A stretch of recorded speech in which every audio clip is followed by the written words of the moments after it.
Olá a todos, boa noite. Então, vamos aí dar prosseguimento às nossas aulas de ciência dos materiais, né, com ênfase em materiais elétricos. Antes de começar a aula, tem um aviso da coordenação que já estão disponíveis para matrícula via site. As disciplinas, se vocês perderam alguma disciplina, podem fazer aquelas disciplinas à distância, né, as dependências à distância, como estão sendo chamadas, de hoje, né? As matrículas abriram hoje, no dia 15, e vão até o dia 26, ou seja, até sexta-feira da semana que vem.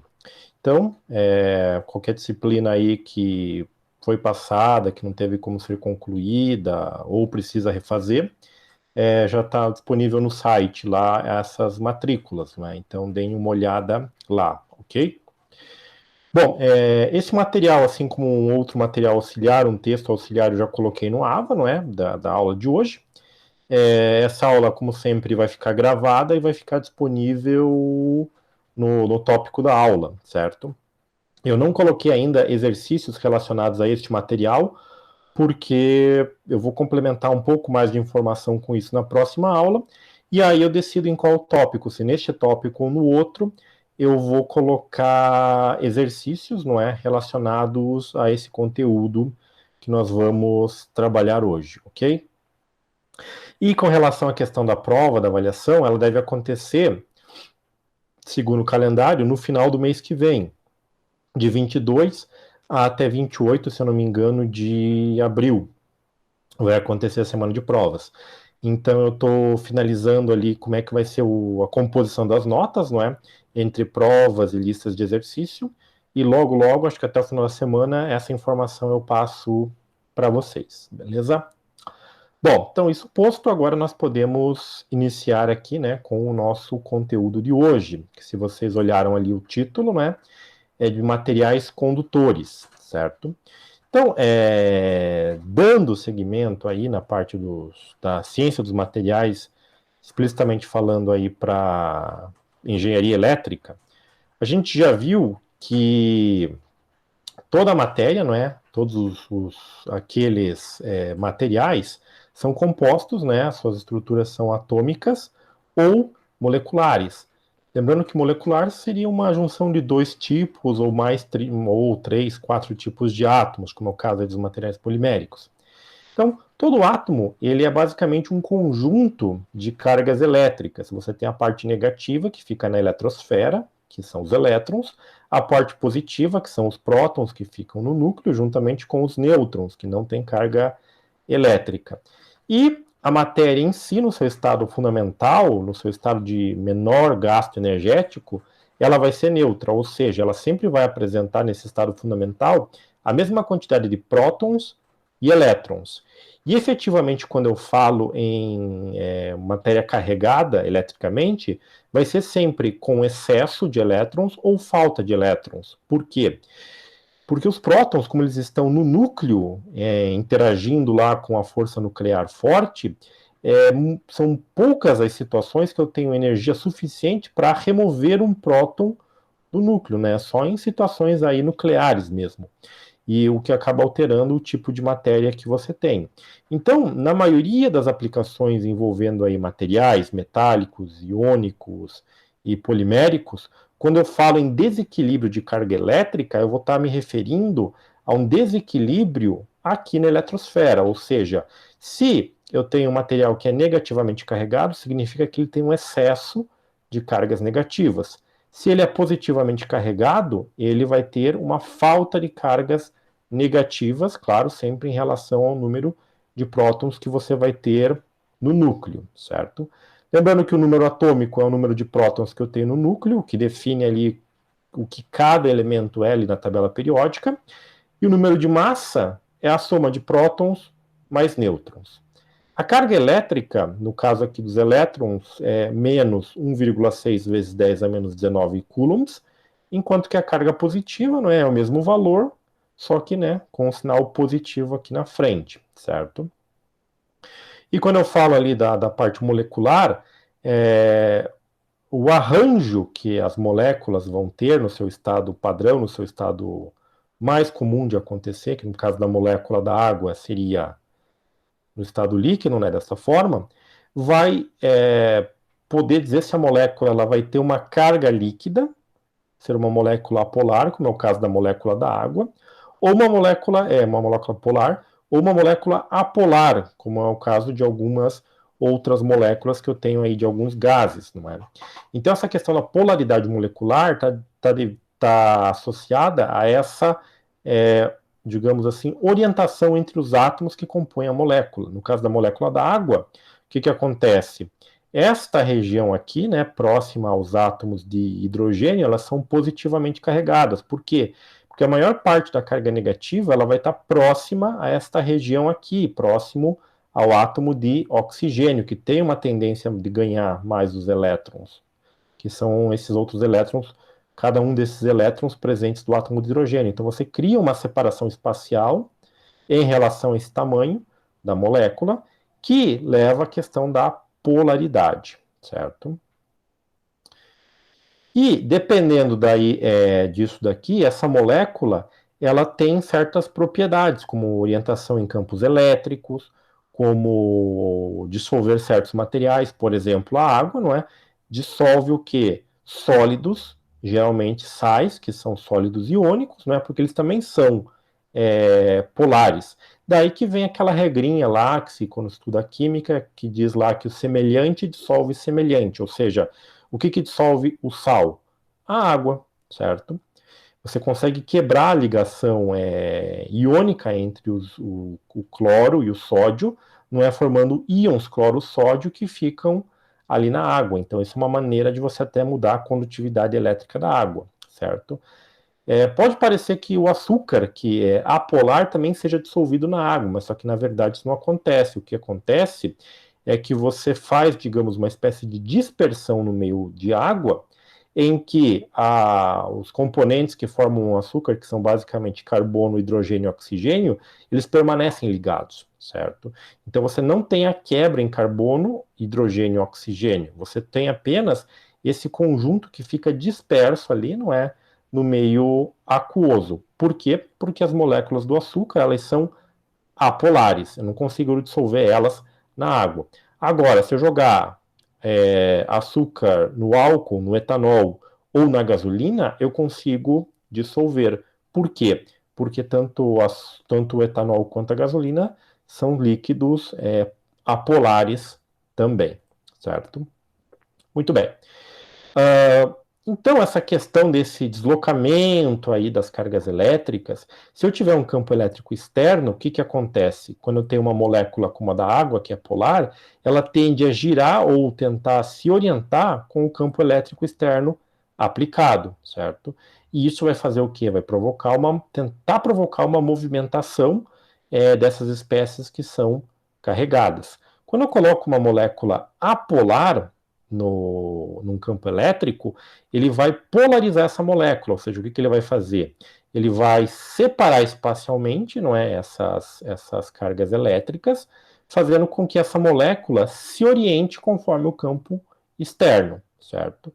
E aí essa técnica ela é utilizada nos fornos de micro-ondas, por exemplo, em que você usa uma radiação eletromagnética que tem o quê? Que tem um campo elétrico variante que vai tentar movimentar essa molécula. Mas, dada a frequência que ele funciona, essa molécula ela não consegue acompanhar a mudança de orientação do campo externo. Então, ela começa a vibrar. E essa vibração que a molécula d'água está submetida que faz com que os alimentos sejam aquecidos nesse tipo de fornos de micro-ondas, ok?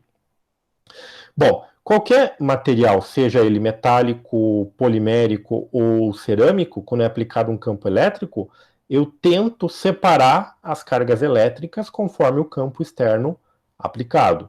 No caso dos cerâmicos e dos poliméricos, que são ditos aí materiais dielétricos, a gente já vai detalhar isso mais para frente, se o campo não for muito intenso, e intenso eu falo aí da ordem de milhares ou dezenas de milhares de volts, eu não vou conseguir, né?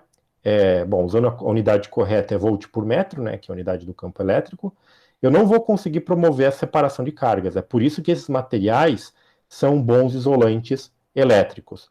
Já os materiais metálicos, eles têm disponibilidade de cargas elétricas. Então, se eu aplicar um campo externo, eu, com uma certa facilidade, vou conseguir fazer com que essas cargas livres desses policristais metálicos se movimentem com uma certa facilidade, provocando, assim, uma corrente elétrica.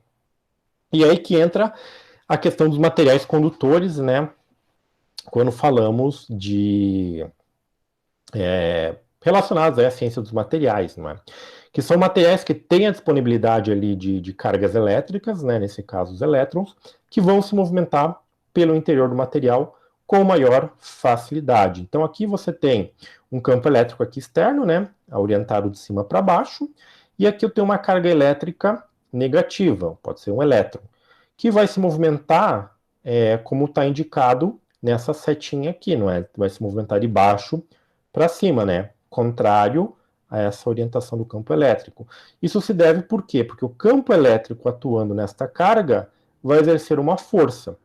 E se nada assim, digamos, prender esse elétron, ele vai se movimentar por uma distância d. Então essa locomoção de carga por tempo é o que promove lá a minha corrente elétrica, não é? E é através desses processos que você tem aí vários dispositivos, não é? Desde a parte elétrica mais comum, não é? A parte de condução elétrica, condutores, fiação e por aí vai, passando ali pelas válvulas, né? Que seria um exemplo de dispositivos eletrônicos, e também circuitos semicondutores, não é? Que nós já falamos um pouco lá nas primeiras aulas, e um pouco mais ali na parte de fusão. Então, até esse próprio movimentação dos elétrons pode ser considerado, de certa forma, uma espécie de difusão, não é? Porque você tem partículas materiais se movimentando no interior dos condutores elétricos, estabelecendo a corrente elétrica. Então, por que a carga elétrica negativa, aqui no caso, né, ela se movimenta contrária ao campo externo aplicado? Justamente por causa daquela regrinha de que as linhas de campo elétrico elas saem das cargas positivas, né, e entram nas cargas negativas. Então, quando eu tenho um campo elétrico estabelecido, geralmente eu tenho uma carga ou um conjunto de cargas positivas e um conjunto de cargas negativas numa direção oposta.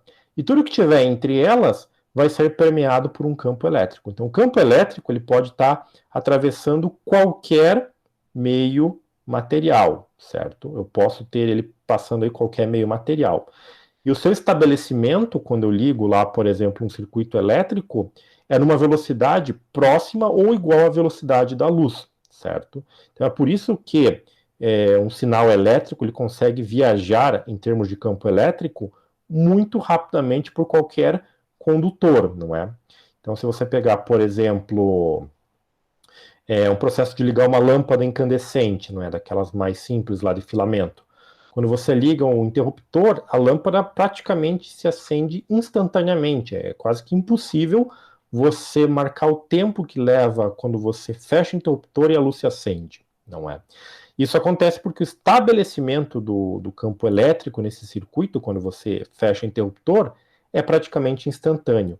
E dificilmente por causa da movimentação dos elétrons que você tem percorrendo esse condutor quando você liga o interruptor. A gente já vai entender um pouco isso, não é? Porque muitas vezes pode-se considerar que, por ser um condutor metálico e ter disponibilidade de cargas elétricas, quando você estabelece o campo elétrico, né, ligando o interruptor, você pode pensar que o elétron vai viajar na mesma velocidade da luz que o estabelecimento do campo elétrico. Mas não é isso, é justamente por causa do estabelecimento do campo elétrico neste condutor, certo? E se você pensar em termos aí de tecnologia aplicada, isso levou à formação de um meio de comunicação que hoje já está em desuso, né, que é o chamado telégrafo, em que você tinha lá as centrais transmissoras receptoras que disparavam por linhas, que são basicamente filamentos de cobre, com extensão de quilômetros e quilômetros aí pelo interior da região onde eles estavam instalados, para você, através do código Morse, estabelecer comunicação. Então, assim, você tinha um meio praticamente muito mais rápido, não é, de mandar informação. É claro que depois isso levou ali a própria telefonia, né, os meios telefônicos, e os telefones depois também contribuíram, né, as linhas telefônicas, para o aparecimento da rede mundial de computadores, né, a internet como nós, os primórdios da internet, né, que hoje basicamente é por via de sinais Wi-Fi, né, você não tem meios materiais, certo? Bom, então, muitas vezes para determinar qual é a orientação de um campo elétrico, né, eu coloco uma carga teste em que eu conheço o sinal dela, e aí dependendo qual orientação que ela vai seguir, eu posso dizer, através do sinal dela, a orientação do campo elétrico externo aplicado. Então, se eu colocar uma carga elétrica negativa nesse ponto vermelho aqui, ela vai apontar para onde? Ela vai ser deslocada para onde? Para o sentido da carga positiva, né, ou conjunto de carga positiva aqui. Se ela for positiva, ela vai seguir para esse lado aqui, onde eu tenho excesso de cargas negativas, ok? Lembrando mais uma vez, parte positiva, o excesso de cargas ou cargas positivas, quando eu estou falando, é basicamente deficiência de elétrons, e cargas negativas é acúmulo de elétrons, ok? Bom, então, avançando aqui. Agora, por que quando eu ligo lá o meu interruptor e a luz basicamente se acende de modo instantâneo, por que é pelo estabelecimento do campo elétrico e não pela movimentação do elétron? Bom, se a gente voltar lá na aula de estrutura cristalina, policristalina, os metais, eles são formados do quê? De policristais, que pode ser representado por essa figura aqui. Então, isso aqui é uma metalografia de um condutor de cobre. Então, aqui o cobre foi cortado na seção transversal, você lixou muito bem ele lá até basicamente ter uma superfície plana, e aí você submeteu essa superfície plana a um ataque ácido por um intervalo curto de tempo. E aí você tem a revelação dos grãos. Então, olha só que cada pedacinho desses é um grão cristalino de cobre, certo? Lembrando que o cobre tem o quê? Estrutura cúbica de face centrada, também conhecida como CFC, 4 átomos por célula unitária. E quando o elétron está se movimentando no interior desses grãos aqui, do material que é cristalino, ele tem uma velocidade relativamente grande, ou seja, ele consegue se movimentar de maneira relativamente rápida. O problema acontece quando ele chega nessa interface entre um grão e outro grão. Por quê? Porque essas interfaces, elas têm, esses grãos têm orientações diferentes. Não que a estrutura cristalina não seja CFC, ela continua sendo CFC. O que acontece é que um grupo de átomos, que forma esse grão aqui, por exemplo, ele tem uma orientação. E está um pouco, digamos, inclinado, rotacionado em relação a esse grão aqui. Então imagine um trem se seguindo por um trilho. Enquanto o trilho é linha reta, o trem até consegue ir com uma velocidade relativamente alta. Quando ele chega numa intersecção ou alguma coisa que o trilho ele tem que fazer um ângulo para qualquer lado que seja, esquerda ou direita, o trem tem que diminuir a sua velocidade para poder seguir o caminho. A mesma coisa que acontece aqui. Então o elétron perde parte da sua energia quando ele passa da interface de um grão para o outro. E aí você tem aquele efeito Joule lá do aquecimento dos condutores que são percorridos por correntes elétricas. E como eu já mencionei em momentos anteriores, se você tivesse um monocristal de cobre, ele teria uma mobilidade dos elétrons muito melhor do que os policristais, como é esse representado aqui. E aí, para medir essa velocidade de deslocamento do elétron, eu tenho essa equação aqui que relaciona esse VD, que é conhecido como velocidade de deriva ou de arraste dos elétrons, quando é estabelecido um campo elétrico, que é igual à mobilidade dos elétrons vezes o campo elétrico externo aplicado, certo? Então aqui eu consigo medir essa questão da mobilidade ou do deslocamento do elétron. Esse caminho aqui representado, cheio de, digamos, idas e vindas, quebras e tudo mais, seria o deslocamento de um elétron quando um campo elétrico externo é aplicado em um condutor como esse daqui. Então percebam que o elétron não consegue ir uma distância muito grande em linha reta, sem ter que ficar alterando o seu caminho. Por quê? por causa dos inúmeros defeitos, contornos de grão, presença de outros elétrons e outras coisas que são chamadas de centros espalhadores, que mudam a orientação do movimento do elétron no interior desses materiais. Então é por isso que, se o acendimento da lâmpada incandescente que eu mencionei ali naquele exemplo anterior dependesse apenas, exclusivamente da movimentação dos elétrons, ela levaria fácil, alguns minutos, dependendo da extensão ali do circuito, não é, para acender. Isso por causa desse, digamos assim, desse percurso mais errático que os elétrons fazem. Então, o que acontece? Você tem que pensar que todo o caminho do circuito, da chave ali que você liga, passando pela lâmpada, voltando para a chave, ele é conectado pelo condutor de cobre. Esse condutor de cobre, ele é todo permeado lá pelo mar de elétrons, pela nuvem de elétrons, que vão se movimentar muito pouquinho quando eu estabeleço o campo elétrico, mas essa movimentação desse conjunto de elétrons de pouquinho em pouquinho que fazem com que a lâmpada acenda de maneira praticamente instantânea quando eu aperto lá o interruptor, certo? E aí você tem, digamos assim, o estabelecimento lá do seu sinal elétrico de maneira mais instantânea, digamos assim.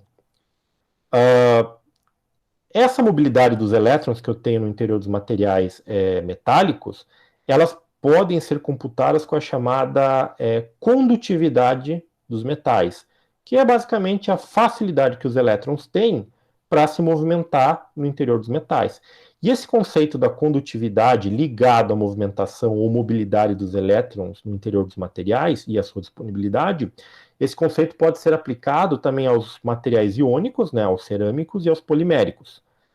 E aí eu percebo que nos materiais metálicos eu não tenho como acumular cargas elétricas por um longo período de tempo. Então, por exemplo, se eu pegar um conjunto de cargas elétricas negativas e colocar elas no metal, essas cargas vão se dissipar rapidamente pelo metal.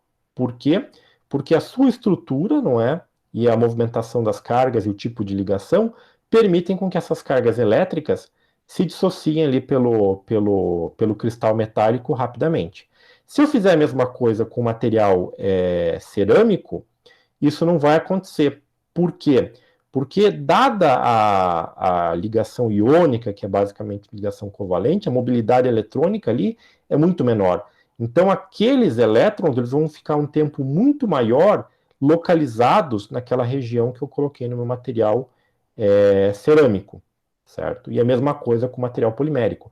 É por isso que, geralmente, os tecidos sintéticos, os tecidos feitos de materiais poliméricos, eles têm aquele acúmulo de eletricidade estática, não é? Justamente por causa dessa baixa mobilidade.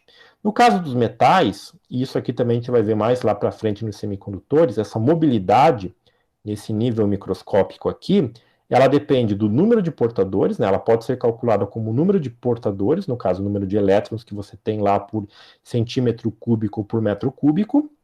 O E é o valor da carga elétrica, né? Que aqui no caso seria aquele menos 1,6 vezes 10 na menos 19 coulombs. E o μe é essa mobilidade eletrônica que cada metal tem diferente, dependendo da sua estrutura cristalina, como a gente já viu lá atrás. Cúbica de corpo centrado, cúbica de face centrada ou hexagonal compacta, certo? E através dessa mobilidade ou dessa condutividade, eu posso classificar os materiais como isolantes, semicondutores e condutores, certo? Então, olha só, os principais isolantes, aqui eu tenho alguns materiais poliméricos, alguns materiais iônicos, aqui também iônico, né? Semicondutores, aí aqui eu já tenho alguns artificiais como arseneto de galho, ou ainda silício e germânio, que seriam semicondutores naturais, e aqui o silício dopado, em que eu mudo a condutividade, que eu falei naquele processo de difusão lá atrás, não é? Na aula passada, na verdade, que é colocar espécies atômicas que vão colocar mais ou menos cargas elétricas, não é negativas, no interior do material de silício para criar regiões positivamente carregadas e negativamente carregadas. Mas isso a gente detalha mais na aula quando a gente falar de semicondutores exclusivamente. E os condutores, não é, que são basicamente os metais. Então percebam que o grafite, né, numa espécie de interface entre semicondutores e condutores.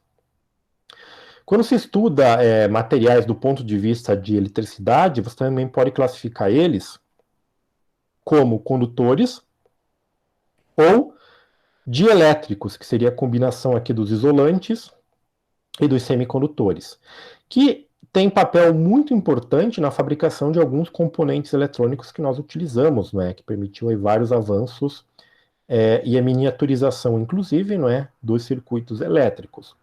A condutividade ela é dada por essa letra grega, né, o sigma, como a gente já viu ali atrás, só que a unidade dela é o Ohm metro na menos 1, ou Siemens por metro, que também é uma outra unidade que aparece aí.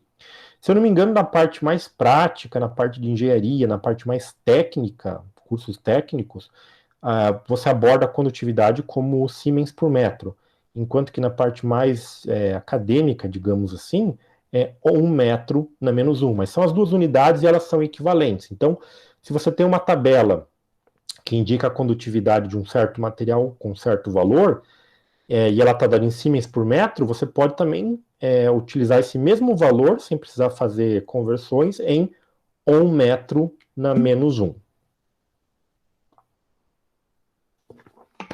Bom, então, dando sequência aqui. Deixa eu ver, tinha mais alguma coisa para falar aqui. Sim, só para fazer uma complementação.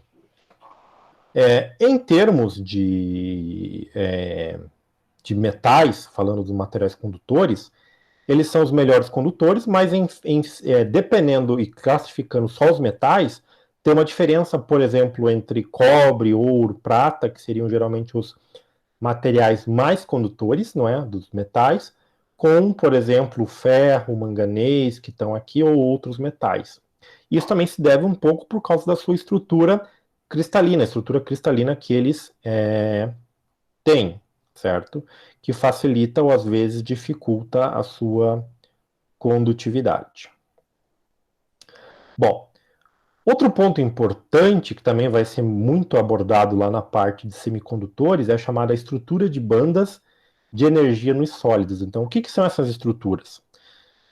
Com o advento da mecânica quântica lá no final de 1800 e o estabelecimento da mecânica quântica chamada mecânica quântica clássica de 1900 até 1920 e daí para frente sendo a mecânica quântica contemporânea, ela é a parte da física voltada ao estudo das interações desses corpúsculos, como os elétrons, prótons e nêutrons no interior da matéria, independente do que ela vai originar, certo? E foi através da mecânica quântica que a gente conseguiu entender um pouco mais a mecânica ou o funcionamento dessa movimentação dos elétrons, explicar alguns fenômenos de condutividades em alguns materiais, e também levou à possibilidade teórica dos semicondutores e depois os processos físicos, por técnicas de difusão, para fabricar os semicondutores, certo? Então, só lembrando lá do diagrama de Linus-Pauling, né, que quando você tem os elétrons na eletrosfera, como tem, deixa eu voltar aqui alguns slides, aqui no átomo, né, eles não ficam em órbitas muito bem específicas, né, em torno do núcleo, como a gente já viu. Eles vão ocupar níveis e subníveis, formando essas camadas e esses subníveis que podem, dependendo lá da quantidade de elétrons, estarem completamente ou parcialmente preenchidos, o que leva a algumas das propriedades químicas e físicas dos elementos. Tudo bem, quando eu começo a ter num sólido dois átomos, esses níveis e subníveis começam a interagir. Então, por exemplo, se eu pegar um átomo que tenha uma certa quantidade de níveis e subníveis, eu tenho que multiplicar essa quantidade por 2, porque eu tenho dois átomos. Cada um desses átomos vai ter uma configuração como essa. Se eu pegar 10 na 23 átomos, que seria a quantidade de átomos lá por mol, eu tenho que multiplicar isso aqui por 10 na 23. Então, esses níveis e subníveis começam a se combinar para formar o quê? Bandas de energia. Então, isso aqui é basicamente um conceito puramente teórico que explica processos de condutividade dos materiais, semicondutividade e até mesmo a questão deles serem isolantes, certo? Então, quando eu tenho as chamadas bandas de energia, eu tenho aqui um conjunto de estados em níveis e subníveis que os elétrons podem estar, e aqui um intervalo entre o próximo nível, banda de níveis e subníveis que eles também podem ocupar. Esse intervalo é conhecido como banda de energia proibida ou gap do material. Ou seja, os elétrons, eles não podem obter valores de energia que colocam eles aqui no meio, certo? Eles só podem obter energia, né, para passar de um estado para outro estado, se esse estado estiver dentro de uma banda ou dentro de outra banda. Se a energia que ele ganhar, colocar-se teoricamente ele aqui, ele não aceita essa energia, então ele não passa daqui para cá. E aí, para ele poder transitar de um estado que está aqui embaixo para cá, ele só pode fazer isso se ele receber a quantidade exata de energia, que vai colocar ele daqui para cá. Então, isso também ajuda a entender o porquê que os elétrons não ficam orbitando, que nem tem naquela figurinha ali atrás, o núcleo do átomo, não é? É porque justamente eles não podem ter qualquer valor de energia. Então, não é que aquela figura lá atrás esteja ela totalmente errada, ela está imprecisa, falta informação para descrever isso, certo? Bom, e aí tem uma figura que eu mostrei para vocês desses níveis e subníveis, que dependendo da quantidade de elétrons que você tem, estes níveis e subníveis, eles são energeticamente muito próximos. E aí você tem essa aproximação aqui, e até alguns níveis e subníveis sobrepostos, como eu tenho nessa situação aqui. Então aqui, ó, aqui eu tenho um conjunto de níveis e subníveis que tem uma separação em relação a esse daqui. Então os elétrons eles não podem pular daqui para cá, a menos que eles recebam energia suficiente para isso. Mas aqui não, aqui os níveis e subníveis eles estão sobrepostos, então eles podem transitar livremente.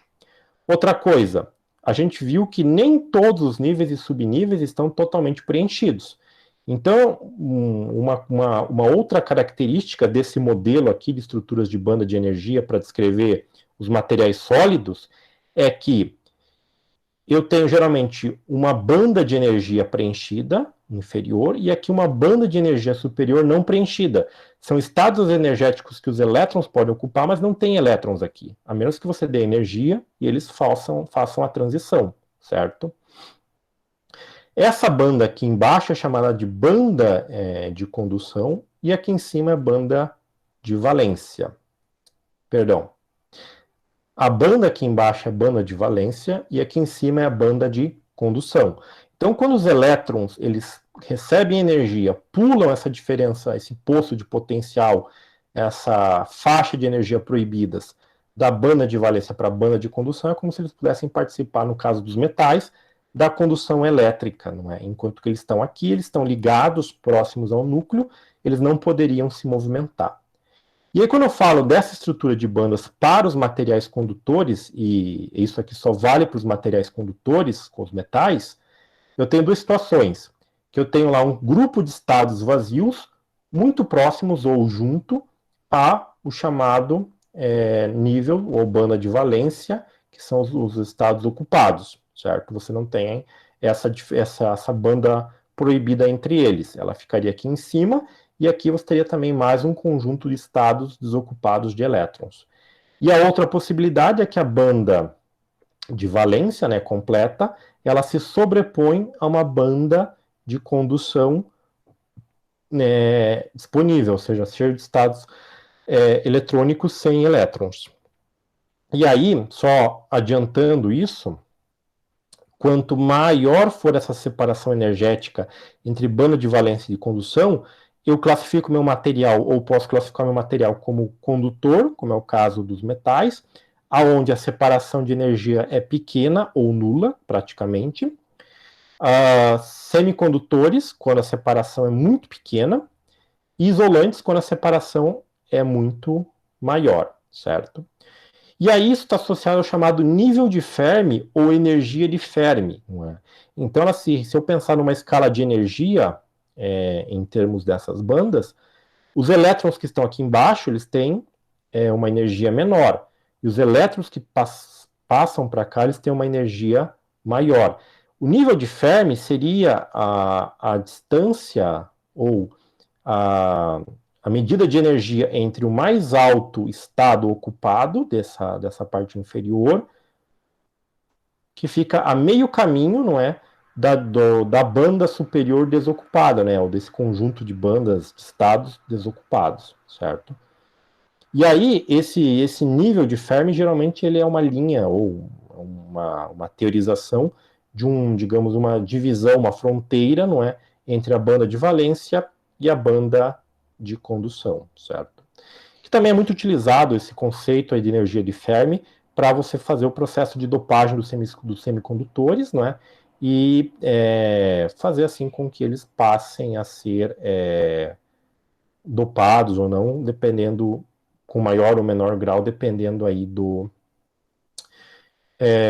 da energia de Fermi, né, que seria um processo que você tem, certo? Então, antes de passar para aquele exemplo, só uma analogia que você pode fazer imagine que você está olhando de cima prédios, não é? Então, aqui você tem esse prédio e esse prédio aqui. Se a separação entre os prédios for muito pequena, não é? Uma distância aqui de poucos centímetros até 1 metro, por exemplo, você poderia passar com um simples salto, né, sem gastar muita energia, do topo desse prédio para o topo deste prédio aqui. Se você separar aqui a distância entre os topos, né, são prédios altos, vamos considerar assim, para uma distância aqui de 1,5 m, 2 metros, você conseguiria passar do topo de um prédio para o prédio seguinte, não é? Se você tomasse uma certa distância, corresse para dar um impulso necessário para percorrer, não é? Esse, digamos, gap entre os prédios. Agora, se você tem uma extensa avenida aqui com dezenas de metros, não é? 30 metros, por exemplo, de distância entre o topo de um prédio e outro, o que acontece? Para você saltar desse para esse, você precisaria de muita energia mecânica. Então, isso classifica ou ajuda a entender um pouco melhor essa questão aí dos materiais, em termos de condutores, semicondutores e isolantes, ok? Eu vou separar mais materiais falando sobre essa questão dos níveis de energia aqui, de bandas, não é? Desse modelo que é utilizado,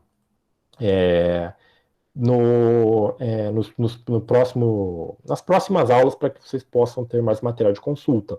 E claro, deem uma olhada nos livros de ciência dos materiais que estão disponíveis aí na Biblioteca Virtual Pearson, ou livros que tratam única e exclusivamente dessa parte aí de dispositivos semicondutores e condutores, ok? Bom, então nesse exemplo 1, a gente vai ilustrar justamente essa questão da velocidade de deriva do elétron, não é?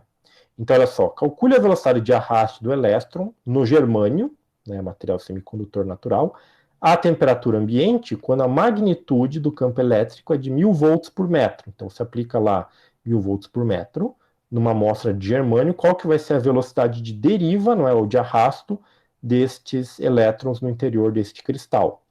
E sob estas circunstâncias, quanto tempo um elétron leva para percorrer uma distância de 25 milímetros no cristal, certo? Bom, então, o item A, eu posso usar essa equação aqui, né? A velocidade de arrasto é igual à mobilidade do elétron no germânio vezes o campo elétrico externo. Esse valor aqui é tabelado, então se você pegar qualquer valor ali para condutores, semicondutores ou até mesmo os isolantes, você vai ter um valor tabelado, não é? Da mobilidade dos elétrons. No caso do germânio, vale 0,38 metro quadrado por volt segundo, certo? Esse é o valor da mobilidade do elétron nesse cristal de germânio. Então, multiplicando isso vezes o campo elétrico, que é de 1000 volts por metro, você vai encontrar uma velocidade de 380 metros por segundo. Vejam que é uma velocidade considerável, não é? Por quê? Porque você tem um campo externo de 1000 volts. Então, 1000 volts não por metro não é um campo elétrico assim muito usual. Campos elétricos mais usual seriam algo como 5, 10 volts por metro, não é 1, 2 volts por metro. Então depois vocês podem até fazer a conta, não é, para ver o quanto que isso vai impactar nessa velocidade aqui, certo? Mas com certeza quanto menor o campo, menor a velocidade. Aí ele quer saber, no item B, qual é o tempo que leva, né, com essa velocidade para percorrer 25 milímetros do cristal. Então se eu pegar aquela equação lá que era velocidade distância por tempo, e inverter, ou seja, fazer que o tempo é igual à distância pela velocidade, e pegar essas informações aqui, eu chego nessa equação aqui. Então é 25 vezes 10 a menos 3, não é? Que é essa distância aqui de 25 milímetros, dividido pela velocidade, que é 380 metros por segundo. Isso vai me dar um tempo de 6,6 vezes 10 na menos 5 segundos, ou 66 microsegundos para percorrer 25 milímetros de cristal. Isso com 1000 volts aplicados. Então, depois, se vocês fizerem lá com 100 volts, 10 volts e 1 volt, vocês vão ver que a velocidade cai. E aí, usando essa velocidade, vocês podem calcular os tempos e vão ver quantos segundos leva para percorrer 25 milímetros de cristal, certo? Então façam isso depois, aí vocês vão ver que aquele comportamento que eu falei lá no início, da velocidade de arrasto dos elétrons, nesse caso aí do germânio, vai ser muito pequeno, né? Para 25 milímetros. Daí imagina que isso aí expande ainda para, sei lá, para 2,5 metros, 25 metros. Aí vocês vão ver que realmente o tempo, nesse caso, é bem maior, certo? Bom, agora vamos falar um pouquinho da parte de condutividade elétrica, já mais numa escala mais macroscópica, não é? Que daí começando pela lei de Ohm, certo? Então, qualquer condutor metálico segue uma relação entre o potencial aplicado entre as suas extremidades e a corrente entre eles estabelecidos, que é uma relação de primeiro grau, através dessa proporcionalidade R, que é chamado de resistência do meu condutor. Não é?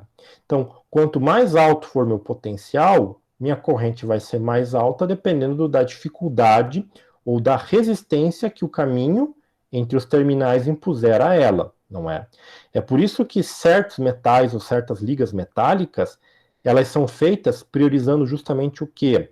Uma maior resistência ou uma menor resistência elétrica. Se eu quiser usar isso para provocar o aquecimento de alguma coisa, eu vou fazer o quê? Fazer com que essa resistência seja relativamente alta. Agora, se eu quiser justamente o contrário, eu tenho que trabalhar que essa resistência seja pequena. A resistência, esse R que aparece aqui na lei de Ohm, ela depende exclusivamente de alguns parâmetros geométricos do condutor, que no caso o R é dado por essa equação aqui, R igual a ρ, que seria a resistividade, né, um parâmetro exclusivamente do material, que multiplica a razão entre o comprimento do condutor pela sua seção transversal. Então, muitas vezes, quando você projeta condutores para determinadas aplicações, você tem que levar em consideração o comprimento e a seção transversal. E também, claro, né, questões econômicas, quanto você vai gastar de material. A resistividade, ela é o inverso da condutividade. Então, aquela condutividade que a gente viu aqui atrás, em termos de parâmetros microscópicos, aqui, por exemplo, ela também pode ser calculada através dessa expressão aqui, né, que relaciona o inverso da resistividade. Então, geralmente, esses valores aqui eles são tabelados para os materiais, e isso considerando, é claro, uma temperatura padrão, geralmente ambiente ali de 20 a 25 graus Celsius, pressão de uma atmosfera, não é as condições normais. Por quê? Se aumentar a temperatura, como a gente viu lá na questão das falhas que aparecem no interior do material, né, devido lá ao número de lacuna e autointersticiais, dependendo da temperatura, esse cara aqui não é o parâmetro da condutividade e ele muda, certo? Mas isso aí a gente vai ver mais para frente. De modo geral, os dielétricos, eles... de modo geral, não, né? De modo ideal, perdão, eu considero que os materiais dielétricos perfeitos têm uma condutividade nula, que é aquela história de eu pegar um grupo de cargas elétricas e colocar num material isolante, como um material polimérico ou material cerâmico, e demorar um certo tempo para que essas cargas escoem aí para o interior do material. E para os condutores ideais, a condutividade é infinita, não é? Então, ou seja, eu coloco lá as cargas elétricas, elas escoam no tempo praticamente zero, ou seja, tendendo a zero, né, para que isso aqui seja infinito. Então, aqui, se eu pegar, por exemplo, um circuito ideal, onde eu tenho um fio que não vai ter resistências, nele eu tenho uma fonte de tensão, uma resistência variável e um medidor de corrente, né, o amperímetro. Se eu colocar um cilindro feito de qualquer material condutor metálico, eu posso determinar o valor de R dele, não é? Se eu souber qual é o valor da sua resistividade, o seu comprimento L e a sua área de seção transversal A. Então, eu posso fazer, através dessa equação, não é? Uma configuração. Se vocês pegarem circuitos eletrônicos um pouquinho maiores, você tem lá os resistores, não é? Que basicamente são o quê? São ligas feitas de materiais à base de cobre que têm outras impurezas justamente para o quê? Para que você tenha ali uma resistência variável. Então, esses resistores ali, sei lá, de 10K, 100K, 1 mega, 550 ohm, enfim, por aí vai. Como é que você consegue esses valores especificamente falando? Justamente através de uma certa geometria que você vai dar para o dispositivo, não é? E em relação à sua área de seção transversal, o seu comprimento e do material que ele é feito, não é? Então, esses são os três aspectos que estão representados nessa equação aqui. Esse R, a unidade dele é dado em ohms, né? Enquanto que esse ρ, a resistividade, é dado em ohm metro, certo? Como eu mencionei, então, a condutividade é dada em ohm metro na menos 1, e a resistividade é o inverso disso, então é ohm metro, certo? Só não confundir que você não tem a questão de Siemens por metro para resistividade, ela é somente ohm metro, certo? Enquanto que no caso lá da condutividade é Siemens por metro ou ohm metro na menos 1. Bom, exemplo 2. Então você tem lá, considere um fio condutor feito de cobre, não é? Com uma condutividade sigma igual a 6 vezes 10 na sétima, ou 1 metro na menos 1. Para avaliar como a sua resistência muda com a mudança das suas dimensões, complete a tabela abaixo. No caso, a tabela está ali no final, mas ela já vai aparecer. Para você começar considerando o comprimento desse condutor de 0,1 metros, e aumentar ele de fator de 10 em 10, ou seja, considerar depois daí 10 metros, 100 metros, e por aí vai, não é? E para verificar como o valor do R muda, né? Esse valor de R dependendo do comprimento. E o diâmetro, você vai considerar ele de 2,5 milímetros, certo? Então o diâmetro não muda, ele é constante, mas o comprimento muda. Isso para mostrar justamente como a questão da resistência dos condutores ela é um fator importante, não é? Então lembra que eu falei lá daquelas unidades de telégrafo lá no começo da aula, da telefonia, que você mandava sinais elétricos? Bem, esses sinais elétricos dependem da resistência que você vai ter ao longo do caminho, que cresce justamente com o valor de L, não é? Então, olha só, se eu pegar essa equação aqui, R igual a ρ L sobre A, e utilizar ela para calcular a resistência, uma das primeiras coisas que eu faço aqui, né, é pegar o inverso desse cara, né, 1 sobre sigma, que é a condutividade, que é o valor que eu tenho aqui, e reescrever desta forma aqui. Depois, eu troco a área, porque é uma área circular, então vai ficar π vezes o diâmetro ao quadrado sobre 4, certo? Por isso que ela tem essa forma aqui. Porque a área do círculo, o que é? Π vezes o raio ao quadrado. Se eu considerar o diâmetro, é π vezes o diâmetro ao quadrado por 4, certo? Então, olha só, comprimento, começamos com 0,1 metros. A condutividade, 6 vezes 10 na 7, não é na menos 7, que tem um errinho, pessoal, então fiquem espertos aí. É na 7 positivo e não na menos 7. Vezes π, que multiplica 2,5 vezes 10 a menos 3, não é? Porque está em milímetros, ao quadrado, dividido por 4. Então, efetuando essa conta aqui, vocês vão encontrar que a resistência para 0,1 metros ou 10 centímetros de condutor vai dar uma resistência de 3,39 ou 3,4 vezes 10 na menos 4 ohms, ou 40 miliohms. Não é uma resistência pequena para 10 centímetros de fio. Neste caso aqui, foi daí aumentando por um fator de 0, de 10 aqui. Então, multipliquei por 10, o 0,1 virou 1, certo? E aí, a resistência, ela passa para 3,39 vezes 10 a menos 3, ou seja, ela passou de 3,4 ou de 34 micro para 34, 34 10 a menos 4 para 34 10 a menos 3, ou seja, está aumentando aqui a ordem de grandeza, ou seja, a resistência está aumentando. Então, depois, se vocês fizerem isso para esses valores aqui na tabela, olha só, 0,1, 1 metro, 10 metros, 100 metros, 1000 metros. Então, percebam que, à medida que eu aumento o comprimento do meu condutor, o que vai acontecer com a resistência? Ela cresce, ela passa de 10 a menos 4 para 3,39 ohms.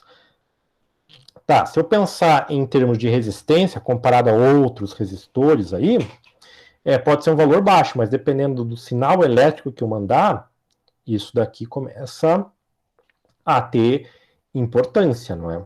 Então, 2.000 metros, 3.000 metros, aí você percebe aí como o comprimento do condutor é importante, certo?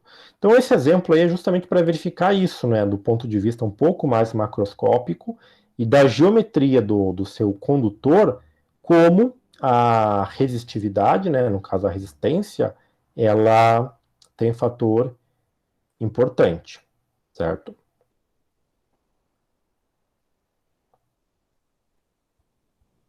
Bom, não só a geometria, mas também a composição do material. Então, aqui eu tenho algumas equações que levam em consideração alguns fatores na composição. Então, a resistividade total do seu material vai depender daí do fator de temperatura, não é? A temperatura externa vai influenciar, não é? Então, você vai ter uma parte dela dependente da temperatura, uma parte das impurezas que você tem no seu material, não é? E a outra parte está relacionada ao chamado deslocamento, né? Aquela mobilidade que os elétrons têm no interior do seu material, certo? Lembrando que esses dois aqui também podem estar correlacionados, porque se tiver mais impurezas, dependendo da impureza, você pode aumentar ou diminuir essa questão aí da, digamos, difusividade no interior dos elétrons no interior do seu material. Essa figura aqui representa uma amostra de cobre puro, não é, em relacionando a resistividade em termos da temperatura e da composição de outros materiais.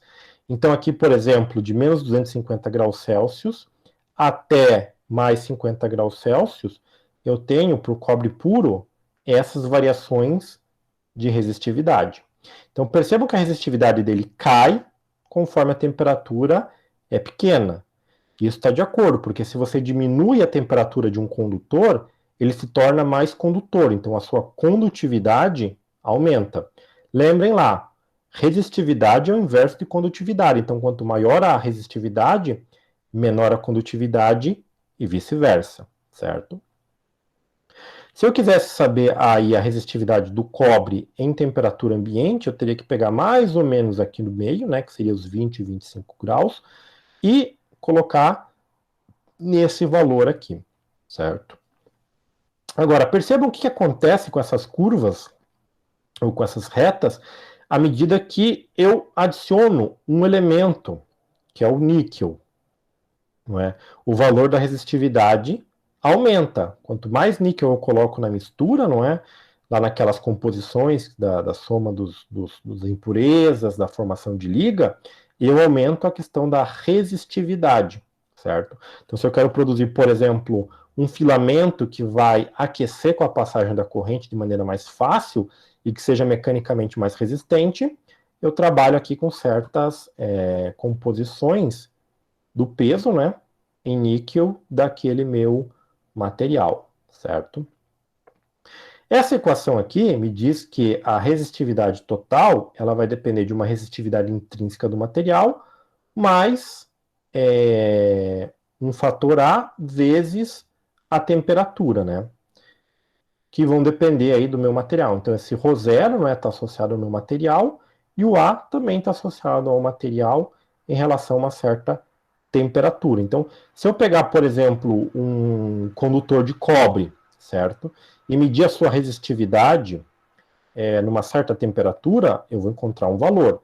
Se eu pegar o mesmo material e medir ele numa temperatura mais alta, o que vai acontecer? Provavelmente a resistividade vai ser diferente, porque eu tenho esse termo aqui somado com este cara aqui. Então, esse parâmetro aqui, esse coeficiente A, ele é tabelado também para os metais em geral e para as ligas. Muitas vezes ele é determinado experimentalmente, certo? E aí você consegue saber em certas temperaturas, por exemplo, qual vai ser o comportamento, não é, de certos condutores. Então, se eu fizer, por exemplo, vamos imaginar a parte condutora das ligações lá do núcleo do processador. Você tem que ter, você vai ter um sistema de estado sólido, todo encapsulado com resina, que vai aquecer, dependendo aí da frequência de dissipação de corrente. Então, você pode usar uma equação como essa, para determinar qual vai ser a resistividade do material, dependendo da temperatura. Lembrando que quanto maior a temperatura, mais resistivo o material se torna, certo? Então aqui nessa figura eu tenho justamente isso, né? A questão da condutividade, né? Aqui agora apresentada, caindo à medida que a temperatura aumenta. Então aqui eu tenho 3 elementos: cobre, alumínio e ferro, certo? E aqui os valores deles com as suas resistividades. Só para ilustrar ou para mencionar, eu peguei aqui 4 elementos, né? Alumínio, cobre, ouro e prata, não é? Se eu considerar do ponto de vista de condutividade elétrico, o elemento mais condutor desses 4 metais vai ser a prata, não é? Ela tem condutividade maior que a condutividade do cobre. Em terceiro lugar, daí ficaria o ouro, e em quarto lugar, o alumínio, certo? Então, em alguns casos, você usa até fiação de alumínio, não é? Para usar como material condutor, que seriam os 4, digamos, metais com melhor condutividade elétrica presente aí nos materiais metálicos, certo? E, querendo ou não, uma coincidência, ou nem é coincidência, todos esses 4 elementos têm a mesma estrutura cristalina, cúbica de face centrada. Isso implica no quê? Cúbica de face centrada tem 4 átomos por célula unitária, então você tem mais átomos que os materiais, por exemplo, cúbico de corpo centrado. Então você tem mais elétrons disponíveis porque você tem mais átomos disponíveis por estrutura cúbica, certo? E aí você tem esse processo aí, certo? Então, essa tabela ilustra justamente isso, não é? Para você considerar nesses materiais. E já passando um pouquinho para a parte térmica, por quê? Porque passagem de corrente elétrica vai depender da temperatura que o material está. E essa temperatura tem influência na questão, digamos, térmica do comportamento do material. Então, lembra lá atrás que a gente calculou o número de lacunas que se formavam no sólido, que dependia da temperatura, e que a massa específica dependia da temperatura que ele estava? Então, volta lá alguns vídeos depois, se não estiver lembrando, justamente porque a massa específica depende do material e a temperatura que ele está, certo? E o que acontece com os condutores quando eles são aquecidos? Eles, obviamente, têm aí a sua, digamos, aumento da sua temperatura, mas as suas propriedades mecânicas também vão ser afetadas. E isso pode afetar digamos assim, a corrente elétrica ou o sinal elétrico percorrendo o material, certo? Então, do ponto de vista dos materiais, sejam eles sólidos, líquidos ou gases, existem três maneiras de eu, digamos, transmitir o calor. O calor é uma forma de energia associada à vibração atômica ou molecular. E esses processos de transmissão são irradiação, quando eu não tenho meio material nenhum entre a fonte de calor e o lugar que eu estou depositando o calor, não é? Está propagando o calor. Então, a irradiação ou radiação é a energia, é a maneira como a energia vem do Sol até o nosso planeta, porque não tem nada entre o nosso planeta, né, a nossa atmosfera, e a superfície do Sol, é apenas o vácuo do espaço. Então, a irradiação não precisa de um meio material. Já a convecção, ela ocorre nos fluidos, líquidos e gases. Os gases ou os líquidos próximos à fonte quente aquecem, a sua densidade diminui e ele sobe em relação à massa de gás ou líquido que está da parte de cima, que vai descer porque a sua densidade é maior. E aí você tem aquelas chamadas correntes convectivas que ficam movimentando isso daqui, certo? E aí você tem o aquecimento, não é, através das correntes de convecção. E condução, quando você tem um meio sólido e coloca uma extremidade do meio sólido em contato direto com a fonte de calor ou de maior energia térmica. Então isso vai fazer com que a energia térmica passe a vibrar toda essa estrutura cristalina até a outra extremidade. Então, se você segurar, que nem nessa situação aqui, uma barra de ferro, por exemplo, próximo a uma chama, nos primeiros instantes você vai sentir o aumento da temperatura até o ponto em que você não consegue mais suportar o calor e tem que soltar a barra, certo? Então, essas são as três formas de aquecimento que você tem, certo? E isso provoca o quê? Toda uma vibração na estrutura. Então, se eu considerar a minha estrutura como uma série de bolinhas, não é, aqui representadas, que estão interligadas com pequenas molas, quando eu aqueço uma região, eu dou digamos, um acréscimo de energia, né, nesse caso energia térmica, que vai fazer com que isso aqui vibre. E como está tudo interligado, essa vibração vai ser transmitida em um certo instante de tempo para toda a rede. Uma maneira de se fazer isso é através dos chamados fônons, que seriam vibrações quantizadas da rede. E aí que você também tem aquela diferença entre os tipos de materiais, os metálicos, os iônicos e os covalentes. Iônicos e covalentes não têm disponibilidade de cargas elétricas, então essas vibrações elas demoram mais para serem transmitidas para toda a rede. Já os materiais metálicos, como eles têm uma boa disponibilidade de cargas elétricas, essa vibração se distribui mais rapidamente, certo? Devido a essa vibração de toda essa estrutura do seu material, certo? Então você também pode associar a questão de dar pancadas com o martelo, não é? Energia mecânica. Se você pegar uma barra de ferro e bater muito numa das extremidades, você vai perceber que aquela extremidade que você deu as pancadas, ela começa a esquentar. Isso ocorre justamente, né, por causa dessas vibrações mecânicas que você está transmitindo para a rede, certo? E quando você tem essas vibrações mecânicas na rede, o que você vai fazer? Você vai provocar a dilatação da estrutura, seja ela linear ou volumétrica. Então, se você pegar, por exemplo, um metal, uma barra metálica, você sabe que a barra metálica, se ela tiver justaposta, ou seja, confinada num espaço em que ela não pode aumentar o seu tamanho por dilatação e aquecê-la, ela vai dilatar e muitas vezes ela pode empenar, formar uma barriga para cima, para baixo, para os lados. Por quê? Porque ela vai tender a dilatar. Então é por isso que se você olhar o trilho do trem, as seções elas têm um espaçamento, que é justamente para que você possa dilatar o trilho sem empenar, não é? Porque se ocorre empenamento do trilho, quando o trem estiver passando com uma certa velocidade, ele não vai ter mais aquela guia e devido ao seu movimento lateral, ele pode acabar tombando, certo? Então, a dilatação linear está associada através da variação de temperatura com o chamado coeficiente de dilatação linear e com essa razão entre a variação no comprimento pelo comprimento inicial da dimensão que você considera.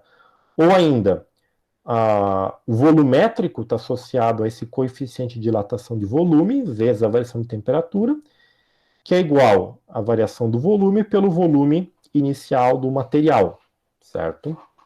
Então, por exemplo, em alguns processos da indústria de metais, quando você quer juntar duas peças metálicas, encaixá-las, geralmente você faz uma parte do metal, uma dessas peças com um tamanho um pouco menor que a outra parte que você vai encaixar. Daí você aquece essa primeira parte e aí ela vai ter um orifício que encaixa, que permite o encaixe. Mas quando ela esfriar, ela vai contrair e vai exercer uma tensão mecânica, uma força, sobre aquela outra parte que você encaixou, certo? Então essa é uma maneira de você fazer justamente esse tipo de encaixe. Pensando aí do ponto de vista da engenharia elétrica, quando você tem um circuito, você tem o quê? Corrente passando por pequenos condutores metálicos, que muitas vezes tem que contrair ou dilatar, dependendo da temperatura que a corrente que passou por eles causou. E aí, dependendo do material ou da utilização, ele pode dilatar a ponto de provocar uma pequena quebra no seu circuito, certo? Ou ainda, o encapsulamento, que é uma resina polimérica que você usa aí para os circuitos integrados, ela vai ser aquecida e ela tem que poder dilatar para acompanhar a parte dos metais, porque se ela não for maleável o suficiente nesse aspecto, o que vai acontecer? Ela pode acabar quebrando, não é? Pode não acomodar essas tensões mecânicas que acontecem, não é? Quando você tem, deixa eu avançar só um pouquinho aqui, essas tensões mecânicas quando você tem no interior do material. Aqui, cuidado, porque esse sigma, nesse aspecto aqui, ele está associado ao quê? Uma dilatação ou a uma tensão mecânica no material, e não a condutividade, certo? Então, eu tentei procurar uma outra constante, mas quando fala da parte térmica, de dilatação dos materiais e tensões mecânicas, não tem jeito. Tensão mecânica, eles usam esse sigma, certo? Que é o mesmo símbolo que você usa para a condutividade. Então, muita atenção aí no contexto, certo? Se estiver falando de dilatação, contração, tensão mecânica, esse sigma está associado ao quê? Ao esforço que o material vai fazer no processo de dilatação ou contração, certo? Que nessa equação ela também está associada ao módulo de elasticidade, que é uma dificuldade ou uma facilidade que você tem para deformar os materiais, o coeficiente de dilatação linear, né, esse αL, vezes a variação da temperatura, né, a temperatura inicial menos a temperatura final, certo? Então, quando o material ele resfria, geralmente ele tende a encolher. Por quê? Porque as vibrações da estrutura cristalina ou da rede é menor. E aí, como essa vibração é menor, as suas dimensões tendem a encolher. Esse seria o tipo de esforço de tração, é como se elas estivessem tracionando as suas extremidades e tudo que está preso nelas. Enquanto que de compressão seria o fato de você dilatar essa estrutura, porque você aquece, essas bolinhas aqui que representariam os átomos ou moléculas vão vibrar mais, certo? E para acomodar essa vibração, toda essa estrutura ela acaba, digamos assim, tendo que aumentar os seus espaçamentos, certo? E aí por isso que você tem a dilatação dos materiais. Se você pegar, por exemplo, essas curvas aqui, que seriam aquelas curvas de poço de potencial que estão associadas às energias de ligação que a gente viu lá nas primeiras aulas, a vibração estaria associada a você sair de um nível de energia desses aqui menores para um nível maior, ou maior, mas ainda assim no estado ligado, certo? Então, se você pegar, por exemplo, uma barra metálica, dependendo do metal, e aquecê-la, e comparar suas medidas antes e depois do aquecimento, você vai ver que tem um acréscimo ali da ordem de, às vezes, centenas ou dezenas de milímetros, que você aumentou ou diminuiu na dimensão do material, né, das barras metálicas, dos metais, devido a esses processos que você tem aqui, certo? Bom, E aqui não é a condutividade térmica, ela também é mensurada, e ela depende do quê? O que seria a quantidade de calor, né, que passa aí de um lado ao outro do material, né, que é dado em watts por metro quadrado, né, ou watt por metro Kelvin, né, se você considerar a escala Kelvin, ela é dado como negativo desse coeficiente K, não é? Que é a, digamos, a transferência de calor, que depende dos materiais, né, da natureza dos materiais, que multiplica a variação, né, da temperatura pela distância. Então, se você pegar um material, colocar a origem numa extremidade e considerar ele graduado em metros a partir dessa origem, você pode determinar essa condutividade térmica, que vai ser mais rápida ou mais devagar, dependendo da transmissão, né, do calor, da energia térmica de uma extremidade para outra, certo? E essa condutividade, esse valor de K, ela depende do quê? Da rede, né, da estrutura da rede e das cargas elétricas. Então, no caso dos materiais cerâmicos e poliméricos, isso daqui é um fator muito pequeno, com isso daqui que é um fator pequeno. No caso dos metais, este fator é pequeno, mas esse fator aqui é grande. Então, esse K para os metais é praticamente o valor K da mobilidade ou da movimentação dos elétrons. Né? Então, isso também já se associa com aquela questão dos metais serem excelentes condutores térmicos e elétricos, não é? Por causa dessa disponibilidade de cargas elétricas do interior dos materiais, certo? Bom, um exemplo dessa parte aqui, dessa tensão mecânica que você tem quando você tem variação da temperatura, é ilustrada nesse exemplo aqui. Então, olha só, se você tiver um bastão de latão, né, uma liga de latão, ele deve ser usado em uma aplicação que requer que as suas extremidades sejam mantidas rígidas, ou seja, você vai colocar ele e as extremidades não podem se movimentar. E aí você vai prender isso em alguma espécie de suporte. Se a temperatura ambiente, ou seja, 20 graus, o bastão está livre de tensões mecânicas, porque ele não está nem dilatando, nem comprimindo, né, nem contraindo, qual é a temperatura máxima a que o bastão pode ser aquecido, sem que uma tensão de compressão, ou seja, uma tensão que vai empurrar suas extremidades, né, que seria o máximo valor de 172 megapascal, seja excedido. Ou seja, se eu aquecer esse bastão, ele vai dilatar. Essa dilatação vai exercer uma força, não é, nas extremidades da barra, que vão estar presas em algum suporte, certo? Se eu não quiser que essa tensão, essa força associada passe desse valor aqui de 172 megapascal, qual é a máxima temperatura que eu posso submeter esse bastão, certo? Bom, então a gente tem essa equação aqui, que a tensão mecânica, né, é igual ao módulo de elasticidade do material, vezes o coeficiente de dilatação linear, vezes a variação de temperatura, que é a temperatura inicial menos a temperatura final, ou variação de temperatura. Então, se eu pegar essa equação aqui, eu vou reescrever ela isolando essa parte da temperatura final. Então, o T está para cá, não é? O que eu vou fazer? Eu vou jogar ele para lá. Quando eu jogo ele para lá, o que acontece? Eu tenho que isolar essa parte aqui, não é? Então, o sigma sobre o E vezes o alfa L, eles passam para cá, negativos, certo? E aí eu vou substituir os valores que eu tenho. Então, a temperatura inicial é 20, menos o módulo de tensão mecânica, tem esse sinal negativo aqui porque é uma compressão. Como é uma compressão, é uma, digamos assim, compressão ela está associada a um sinal negativo. Se fosse uma tração, seria um sinal positivo. Então, menos 172 vezes 10 na sexta, né, que é o mega aqui, vezes o módulo de elasticidade aqui, o E, né, que isso aqui é tabelado para o latão, que é 100 giga, então 100 vezes 10 na nona, vezes o alfa L, não é? Esse alfa L que está aqui é o coeficiente de dilatação linear, então é 20 vezes 10 a menos 6. Então, fazendo isso daqui, você vai encontrar lá 20, esse menos com esse menos vira mais, o resultado disso aqui é 86. Então, 20 mais 86 é 106 graus Celsius. Então, significa que eu não posso exceder a esse valor de temperatura para essa barra de latão. Se eu exceder, esse 106 chegar a 110, 120, ultrapassa esse valor de tensão mecânica.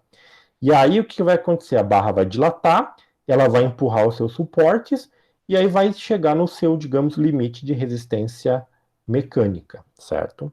Então, sistemas eletromecânicos de precisão, que têm certas peças metálicas, elas têm que ser feitas com ligas que tenham valores de dilatação muito, muito baixos, justamente para que você não tenha esses problemas, não é? Então, sistemas de medição, balanças de precisão muito grande, então são trabalhados com materiais que não vai sofrer muito essa questão da dilatação, certo?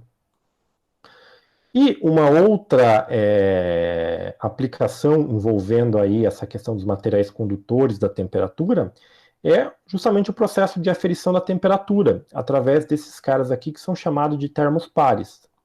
Termopares. Um termopar, basicamente, o que, que é? É você pegar dois metais diferentes e aproveitar o fato que eles têm aí contribuições de elétrons na sua estrutura cristalina diferente.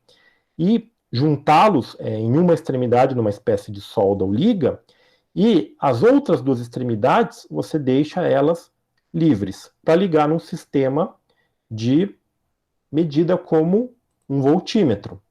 E aí o que acontece? Quando você colocar essa extremidade soldada, não é, numa, digamos, massa quente, você vai poder aferir a temperatura dessa massa quente através do seguinte processo. Quando eu aqueço os metais, eu vou provocar o quê? Uma movimentação na sua estrutura eletrônica e na sua estrutura cristalina.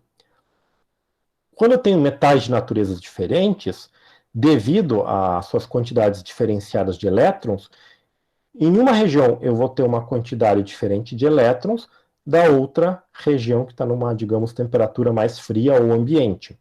Quando isso acontece, eu posso medir claramente uma diferença de potencial entre esses metais de naturezas diferentes da ordem de milivolts, não é? E aí eu posso associar esse valor de milivolts de potencial devido a esse acúmulo de elétrons por causa desse gradiente de temperatura justamente a uma temperatura. E aí eu consigo, através de tabelas ou sistemas já elaborados, definir quais são as temperaturas. Daí que vem esses termopares, que são basicamente uma ponta ou fitas bimetálicas soldadas em umas extremidades, não é? E aqui uma parte que você liga no seu multímetro para fazer a medição do seu sinal elétrico.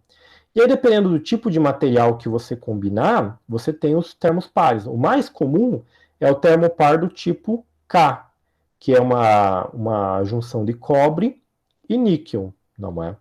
Uma liga cobre e níquel.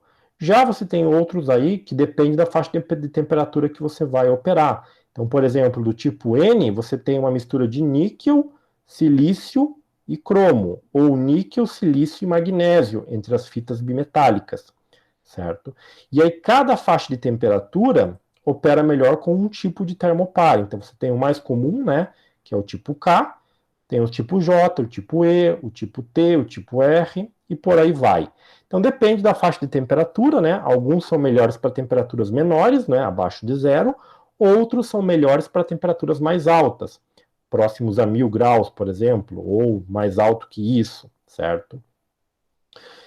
E também se ele vai estar numa condição de vácuo, por exemplo, ou exposto a ambientes corrosivos, químicos e por aí vai, certo? Então, essa também é uma aplicação muito importante aí para a questão de sensoriamento e monitoramento de temperaturas e situações como essas daí, ok? Bom, pessoal, então o que eu tinha para mostrar para vocês dessa parte de condutores seria basicamente isso. Lembrando que eu peguei aqui uma boa parte de condutores e um pouco da parte térmica, né, que a gente vai voltar ainda nessa parte térmica com mais detalhes para a parte de cerâmicos e materiais poliméricos, certo? E ainda nesse ponto de condutividade elétrica tem a parte dos semicondutores que fazem justamente parte dessa questão aí da condutividade dos materiais, beleza? Bom, então era isso aí que eu tinha para vocês. Se vocês tiverem dúvidas, comentários, estou à disposição de vocês agora.